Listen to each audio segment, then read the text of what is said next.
For 1,000 years, kings and queens of Europe had absolute power. But absolute power corrupts absolutely. Greed, revenge, sex, madness, witchcraft, murder. Every monarch had their royal secrets.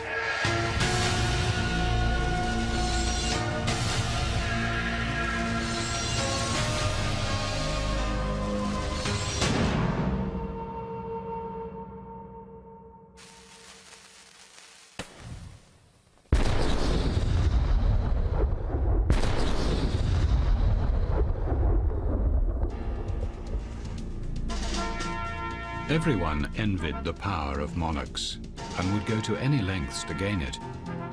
And when occasional accidents of history provided an opening, crafty commoners tried to claim that power. Their attempts always ended in disaster.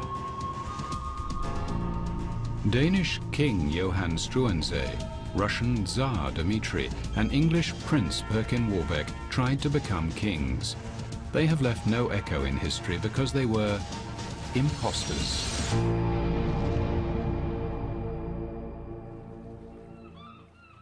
These mute walls at the Tower of London hold the secret to the most baffling mystery in British history, a case that remains unsolved after 500 years. These boys, Prince Richard, 9, and his brother, Prince Edward, aged 12, are at the heart of the mystery. On June 26, 1483, the bewildered boys, grieving the death of their father less than 3 months before, were ushered into the tower. As the doors slammed shut behind them, they moved out of history and into legend. The boys' uncle, Richard, had been entrusted as their guardian, but Richard himself wanted to be king. Within 3 months, he declared his royal nephews illegitimate and locked them in the tower. He then took the throne for himself as Richard III. The two princes were never seen again, and to this day, no one really knows what happened to them. 2 years later, Richard III was killed in battle by the man who became Henry VII. King Henry knew the princes had disappeared, so it was a shock when, 6 years later, a young man appeared in Ireland and declared he was one of the missing boys in the tower, Prince Richard. Could it be one of the boys had somehow escaped? The reappearance of the rightful heir to the English throne was a challenge to the unpopular King Henry VII.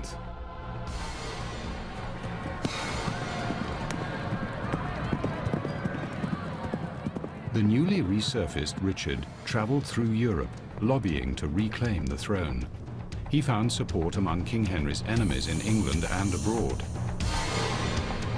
The enemies were glad to regard Richard as the lost prince and join his campaign to overthrow Henry's dynasty. He met the lost prince's aunt, who bolstered the young man's credibility by declaring he was indeed her long-lost nephew. In the summer of 1497, the young man who claimed to be a prince and 6,000 men landed in England to claim the crown. But King Henry was ready for them. Richard's ill-prepared rebel army was confronted by Henry's formidable fighting machine. Faced with overwhelming odds, Richard's nerve broke and his army fled in disarray. The young claimant was quickly captured. Unmasked, as an impostor, scared and alone, the pretender wrote to his mother. My mother, fate has dealt me such a hand that I find myself in the power of the King of England. I beg you to send me some money that I may receive kinder treatment from my captors. The money failed to help, and after some persuasion by his guards, the young man told the true story of how Henry's enemies had coached him to masquerade as the lost prince.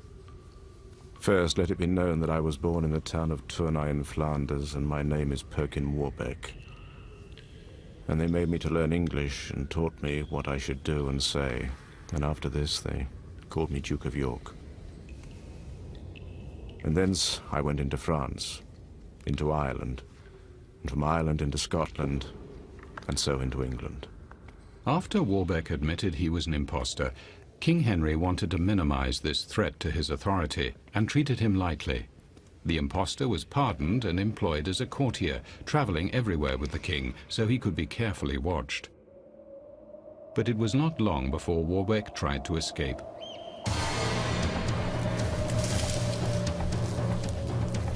He was quickly recaptured, and the king decided to keep a closer eye on the erratic impostor. Warbeck was locked up in the Tower of London, just like the real prince he had pretended to be.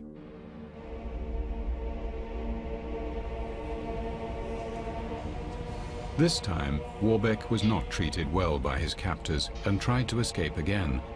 The king finally lost his patience with the impostor and hanged Warbeck in 1499.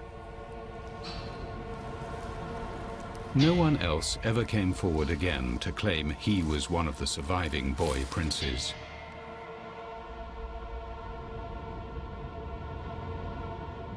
What happened to the real princes remained a mystery. Then, in 1674, a builder made a horrific discovery beneath a stairwell in the Tower of London: the crushed bones of two young boys. It appeared the princes were indeed murdered in the tower, but 500 years later, who killed them remains a controversy.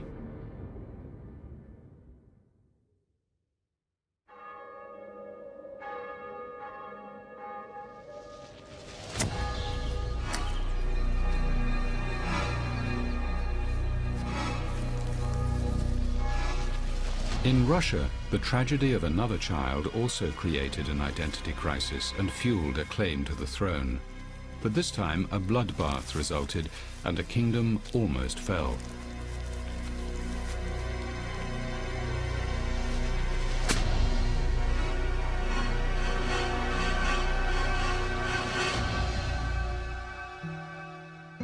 The chain of events began with the death of Tsar Ivan the Terrible, as these icons portray. He left two sons, and the first in line, the sickly Fyodor, became Tsar. But there was also a younger boy, Dmitri, Ivan's son by his seventh wife. Though this marriage was not officially recognized by the Orthodox Church, Dmitri's mother and her family plotted to get Dmitri on the throne.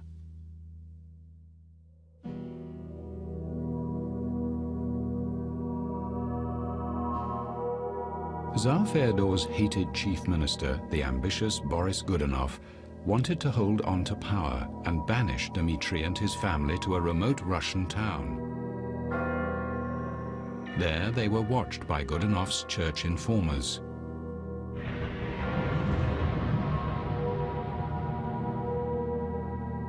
Years went by and little Dmitri grew up, epileptic but otherwise healthy. Meanwhile, in Moscow, his half-brother, Fyodor, became increasingly sickly. The scheming Boris Godunov began to worry Dmitri could become Tsar. In the summer of 1591, a mysterious incident involving Dmitri occurred in an orchard where a group of children were playing with a knife. As the children chased each other amongst the trees, a boy fell to the ground, blood pouring from his throat. The child was dead. Details were murky and the situation confused. Pealing church bells and news of the child's death caused a panic. The cry went up through the town that young Dmitri, next in line to be Tsar, had been murdered, and Boris Godunov's involvement was widely suspected. Townspeople arrived on the scene looking for the assassin. All the children playing in the orchard were hunted down, beaten to death with clubs, and burned with torches.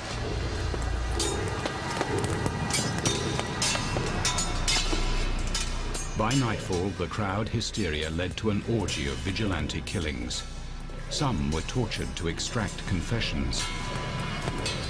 Inflamed by vodka, the mob cornered the Tsar's envoy. He was beaten to the ground and hacked to pieces with axes. The brutal, mindless bloodbath left 12 innocent people dead. In the mayhem, Dmitri's body was trampled and mutilated so badly his mother couldn't possibly identify her own son. Boris Godunov's self-serving official verdict was that Dmitri accidentally cut his own throat while having an epileptic fit. Godunov now stood to become Tsar in the event of sickly Fyodor's death.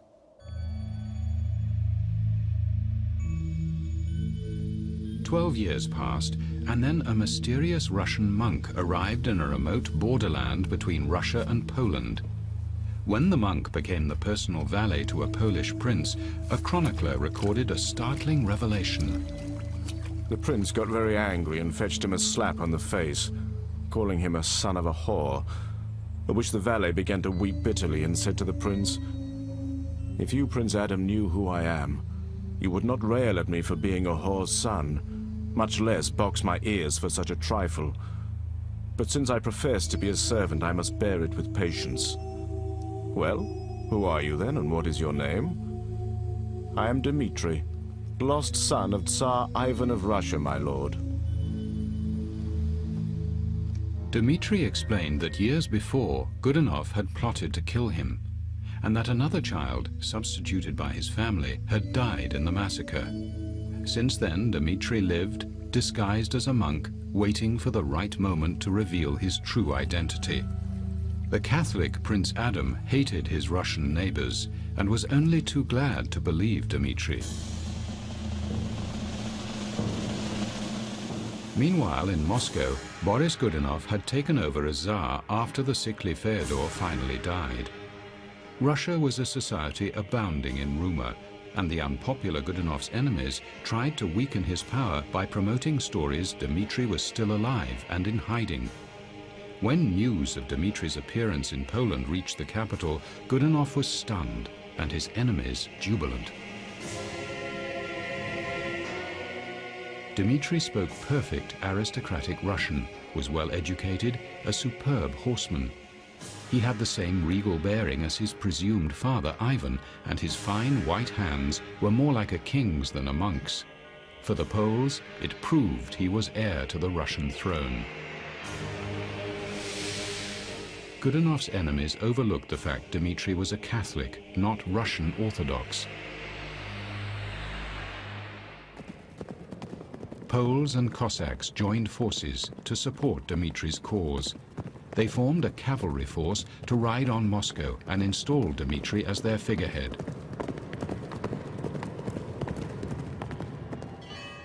Winning against Tsar Godunov's army, by 1604 the cavalry was outside the gates of Moscow. A contemporary account described the Polish cavalry. They strutted and boasted, these ferocious young embodiments of Mars. They cracked nuts with their eyes and killed flies with their pointed moustaches. They hated flowers because they did not explode or smell like gunpowder.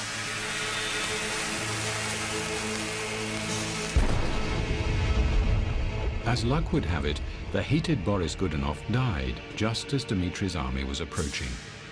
The invading Poles and Cossacks were received as liberators by Moscow's population. Dmitri's mother came out of her convent seclusion and embraced the man she believed was her long-lost son. But Dmitri's moment of glory was short-lived. Dmitri lauded it over a decadent, debauched and drunken court, and he put the Poles who brought him to Moscow in positions of power. Russians began to resent the invaders and their figurehead Dmitri.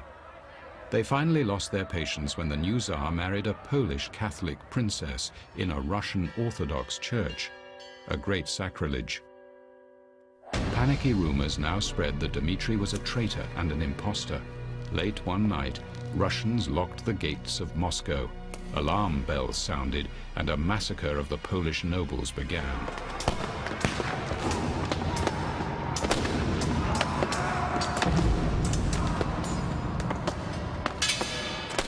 Dmitri was stabbed to death, his corpse left in Red Square for 3 days for the public to hack, kick, and abuse.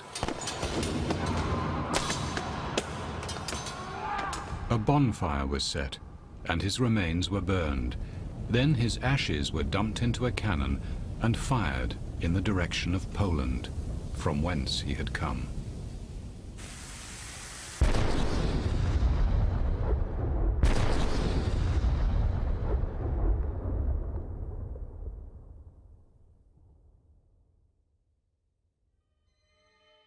Unlike Russia under Boris Godunov, Denmark in 1770 was a stable kingdom, until a usurper who wanted to seize power appeared at the royal court.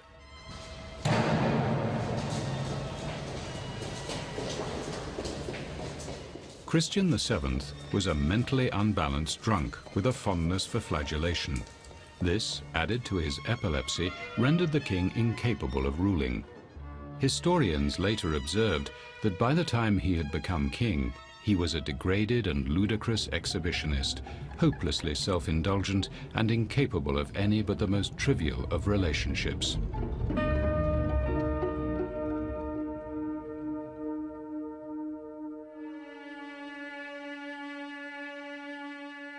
Christian VII married German Princess Caroline Matilda, a 15-year-old who still played with dolls. Their 3-day honeymoon must have been unsatisfying, since Christian soon started to visit the brothels of Copenhagen.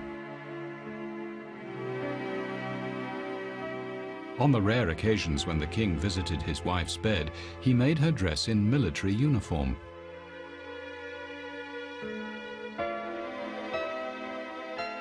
Despite their erratic sex life, Caroline soon gave birth to a son. Caroline remained unhappy and lonely until a dashing young German doctor, Johann Friedrich Struensee, joined the royal household as the ailing king's personal physician, specializing in the treatment of mental diseases. The enigmatic Prussian was considered an eccentric because he kept a human skeleton candelabra at his bedside, and he was unable to speak Danish. But Dr. Struensee did manage to ingratiate himself into the royal household by successfully inoculating the young crown prince against smallpox, a practice both revolutionary and potentially fatal at the time. Queen Caroline was very grateful. The young, lonesome queen soon fell into the arms of a handsome doctor. But it wouldn't be long before their affair became painfully public. Struensee continued to treat King Christian for his bizarre collection of ailments, but the monarch became yet more unstable, often indulging in flagellation and threatening suicide. The king had heard voices in his head since childhood, and Struensee offered him a radical new therapy: shock treatment. When even this failed, the good doctor used sedatives, which rendered his mistress's husband conveniently semi-conscious for long periods of time.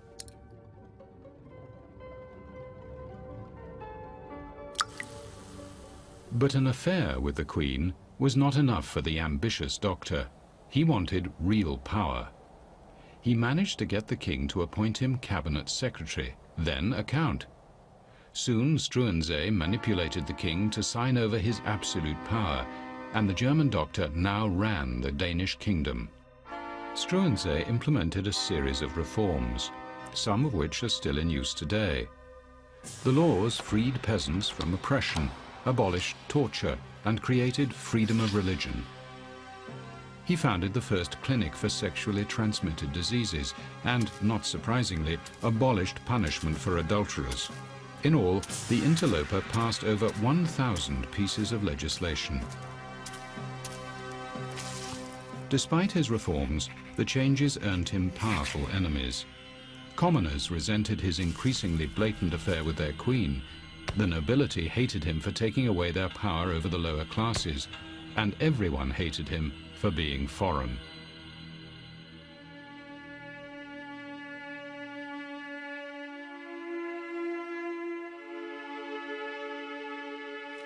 As their affair continued to flower, the foreign doctor and his lover, Queen Caroline, grew bolder and more indiscreet. meeting for amorous trysts here in the king's private bathroom. For a time, they were very happy. And then Caroline gave birth to a daughter who bore an uncanny resemblance to the Doctor. Their affair became a public scandal. Pornographic paintings of the Queen and the Doctor could be bought from vendors in the back streets of Copenhagen.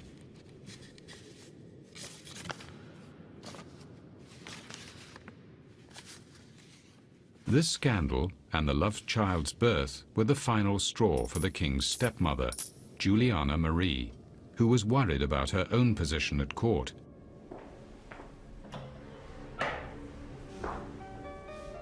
Palace staff were instructed to plug keyholes with pellets of wax and dust corridors with powder in an attempt to collect enough evidence to prove the adulterous relationship.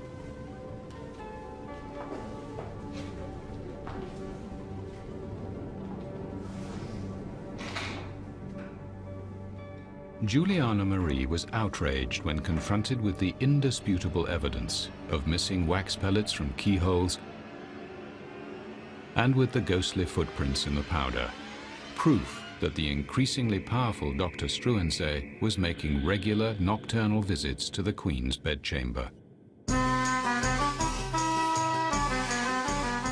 The New Year's Eve masked ball of 1772 proved to be the lovers' last public appearance together. Juliana Marie staged a palace coup, forcing her mentally incapable stepson, King Christian, to sign the arrest warrant.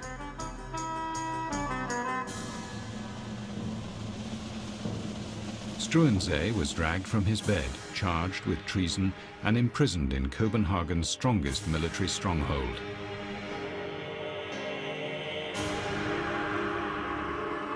The government quickly annulled King Christian's marriage to Caroline, and she was thrown in prison. Never to see her children again, Caroline was exiled to her native Germany, where she died of smallpox 3 years later.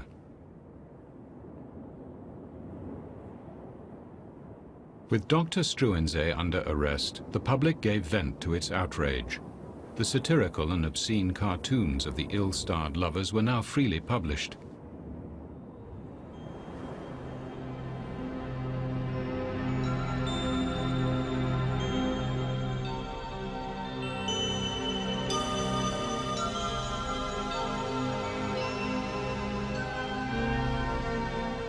Prior to his trial, Struensee was kept for 3 months in solitary confinement, here, in this cell in Copenhagen's citadel.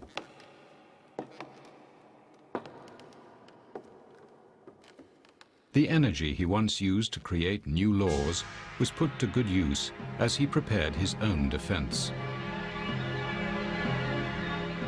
The incriminating evidence gathered by palace spies, the ghostly nocturnal footprints, the stained bed sheets, and a pair of pink silk garters the Doctor bought for the Queen, weighed heavily against him.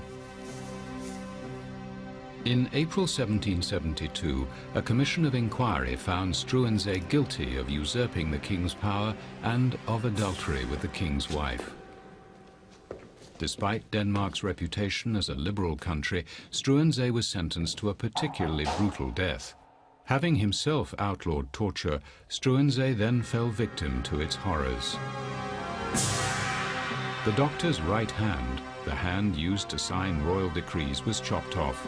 He was then beheaded, his body quartered and broken on the wheel.